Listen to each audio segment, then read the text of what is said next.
વર્ષોથી ચોમાસામાં પાણી ભરાતા માર્ગથી પરેશાન રહેલા ભક્તો અને ગ્રામજનો માટે હવે રાહતના સમાચાર સામે આવ્યા છે। સાંબા ગામથી ઉમરા બ્રહ્મદેવી મંદિર તરફ જતા નવા પુલના નિર્માણ માટે આજે ધારાસભ્ય મોહનભાઈ ઢોડિયાના હસ્તે ગણેશ પૂજન કરવામાં આવ્યું। નવરજીત અંબિકા તાલુકાના ઉમરા બ્રહ્મદેવ જે બામણિયા ભૂત તરીકે પણ ઓળખાય છે અને ભક્તોની આસ્થાનું મહત્વપૂર્ણ કેન્દ્ર છે, ત્યાં જવા માટે વર્ષોથી પુલની માંગ ચાલી રહી હતી।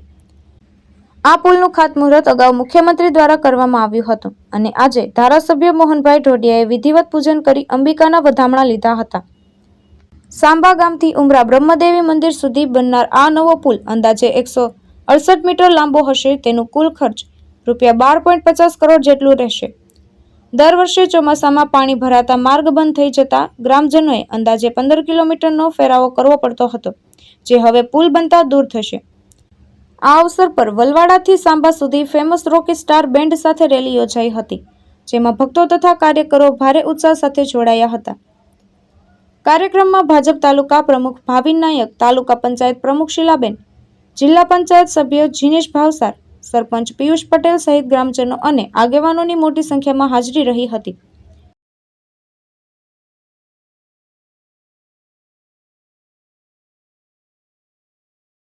નમસ્કાર।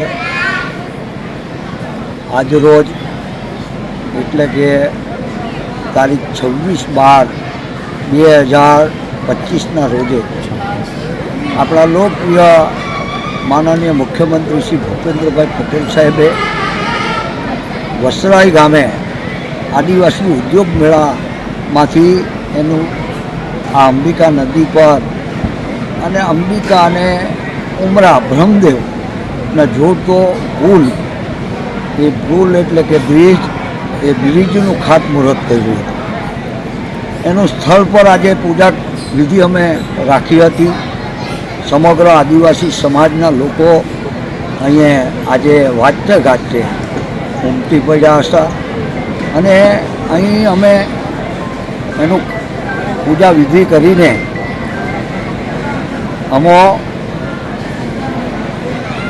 પૂજા વિધિ કરી આજે સમગ્ર દક્ષિણ ગુજરાતનો આદિવાસીનું આસ્થાનું ધામ જે બ્રહ્મદેવ, એ ઉમરા ગામનું આ બહુ વર્ષો જૂનું પુરાણું અને વનમાં આવેલું છે। અહીં વન આવેલો છે અને વનમાં આસ્થાનું ધામ એટલે આ વિસ્તારની જનતાનું જે કોઈ માન્યતા રાખે એ માન્યતા એની આ બ્રહ્મદેવ પૂર્ણ કરે છે। એને અમે બહુ વર્ષો જૂનો પ્રશ્ન અહીંયા અવર જવર માટેનો એ 12 કરોડ ને 50 લાખ રૂપિયા ગુજરાત સરકારમાંથી આપણે મંજૂર કરાવ્યા છે।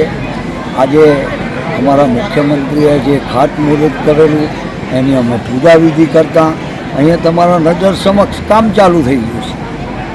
એટલે ખૂબ લોકોને ઉત્સાહ અને ઉમંગ છે આ વિસ્તારની જનતા, અને હું તો બહુ ભાગ્યશાળી છું કે આ વિસ્તારમાં 170 મહુવા વિધાનસભામાં 76 જેટલા પુલો નાના મોટા બનાવવાનો મને અવકાશ મળ્યો છે।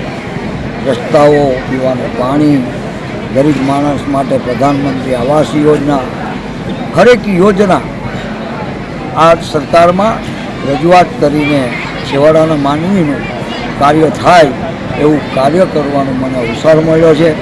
આજે મને ખૂબ આનંદ છે કે આદિવાસી સમાજના આસ્થાના ધામ માટેનું જોડવાનું કામ આ બ્રિજના મારફતે અંબિકા નદીના કિનારે એની પૂજા કરીને હું આનંદ લઉં છું। અસ્તુ ભારત માતા કી જય, જય જય ગરીબ ગુજરાત, જય જય ગરીબ ગુજરાત। નિલય ભટ્ટ, દ્રષ્ટિકોણ ન્યૂઝ, અંબિકા, મહુવા।